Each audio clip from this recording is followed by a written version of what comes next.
You're listening to the Weekend Sport Podcast with Jason Pine from News Talk ZB. Your sixth half-century in one-day internationals for Will Young. After being strangled down the leg side for North in the first game, he will welcome this and hope to build on it. Rashid Khan. Yes. And it will be a half-century for Will Young, his second consecutively in this ICC Men's World Cup 2023. Yeah, it's been a pretty good tournament for Will Young. They'll need him and a lot of others tonight in the Black Caps camp with injuries. A real feature of this team now. Massive game against Pakistan tonight from 6 o'clock. A win would put New Zealand in a great position to make the semis. A loss would see those chances resting on the final group games.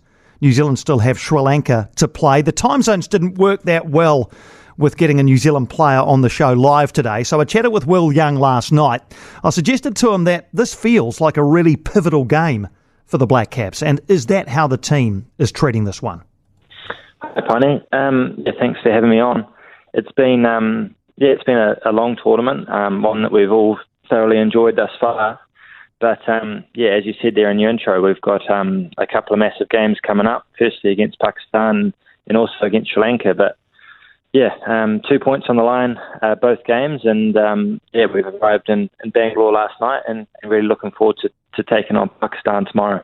How do you reflect back on the last three games? The results haven't gone the same way they did in the first four games. Is there anywhere it hasn't quite come together for you in the last three matches? Look, we've obviously played against three really good sides, probably the three formed sides of the tournament in the last three games.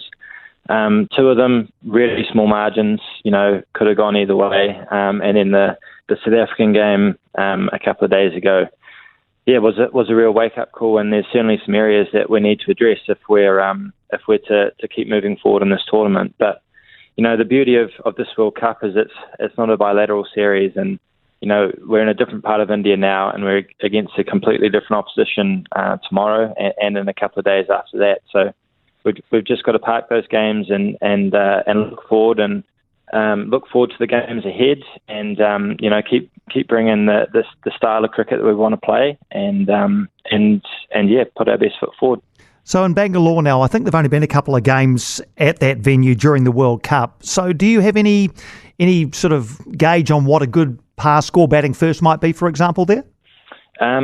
Look, a lot of the guys have played a reasonable amount of cricket here in Bangalore. It's the home to RCB in the IPL, so there is some IP floating around our changing room around pass scores and what the wicket is typically like here. I've heard myself that the boundaries are a little bit smaller and it can be conducive to slightly higher scoring than usual. But again, you never quite know in India. So we've got training this afternoon. We'll have a good look around at the ground and what the wicket may be like. And we'll as always we'll just have to adapt on the day and be calm enough to have the ability to think on our feet quickly when the game starts.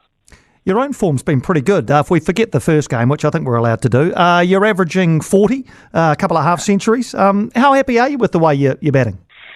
Yeah. Look, the first game's out of my mind too, Piney. So thanks for that.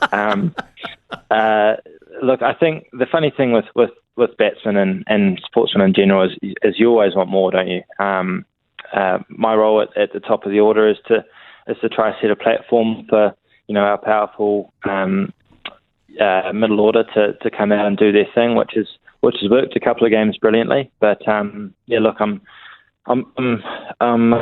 learning game by game, and hopefully things are starting to click. And at the business end of the tournament, I can put some real performances on the board.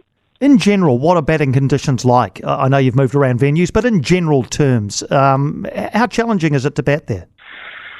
It's actually a really difficult answer to articulate.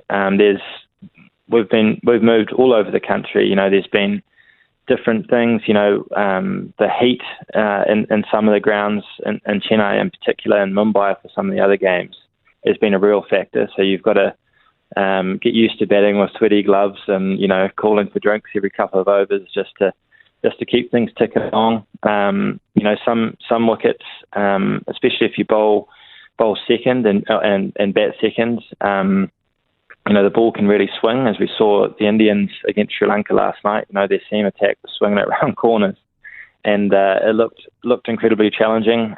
Other grounds there's spin to contend with, and in the 50 over format itself, you've really got to build an innings and be prepared to take things deep to take teams down in the last 10 overs or so. So, yeah, there's plenty of different factors you've got to consider, and hopefully, things can click for us in these last two pool games. You're striking at about 84. Does that feel about right to you in the conditions? I know, as you've just said, you always want more, don't you? You'd probably like to be, a bit higher. But does 84 feel about right for the way you bat in one-day cricket?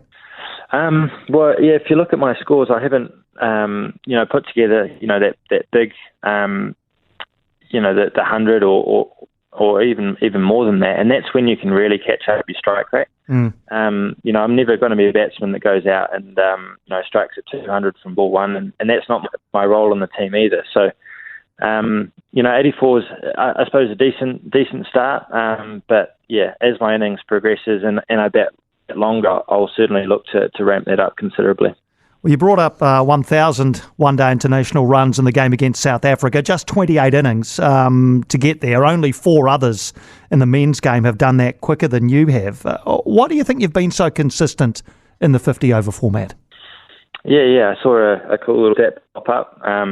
Devon, Daryl and I all made our debut together in Dunedin in 2021, and we're through the top 5. So, that was a cool little moment for us. But yeah, to answer your question, I suppose, I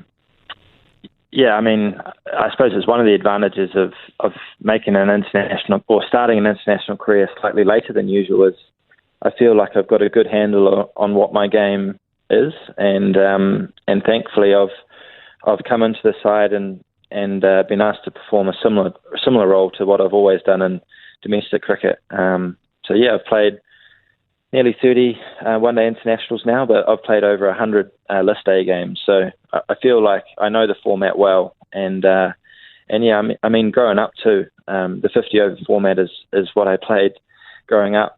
I just feel like I know my game well. And, it's nice to tick over a nice little milestone like that. It's interesting. You mentioned the other two as well, Devon and Daryl. Your current teammates who like yourself. They certainly didn't become international cricketers at the age of 17 or 18 either, for different reasons, obviously. So maybe there is something to this. Getting runs under your belt at domestic level before you get put into the international side. After all.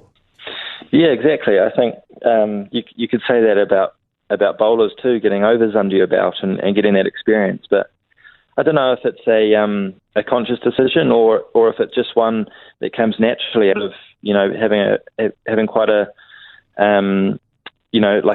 Black Caps team that doesn't change too much over a long period of time. You really have to earn your stripes and put your name forward over seasons, to get your name out there and to get a crack. So it's not necessarily a bad thing, but yeah, once you get here, you certainly want to hold on to it. So.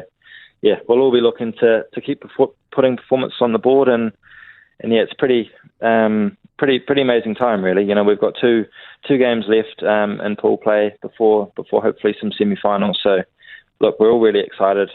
We've put those games behind us, and yeah, looking forward to what the rest of the tournament brings. All right, and as we speak, we don't know the status of Kane Williamson as far as that thumb injury is concerned, when he's likely to be back. That was the game you dropped out in, was when he came back in. When and if that does happen, do you feel as though you've done enough to retain your place in the 11 even when he comes back in? Who knows? I'll just have to play that one by ear. But Kane's looking really good. He started batting in the nets and things like that, and he's put the knee injury behind him. He's moving really well. It's just the thumb now. So hopefully we see Kane out there in the not too distant future, and who knows who will drop out and what the balance of the side will look like when that does happen. All right, we'll wait and see. Well, great to chat. Thanks for being so generous with your time. All the best against Pakistan, then Sri Lanka, then, as you say, on towards the knockout rounds. We hope. It's been great to catch up. Thanks for your time.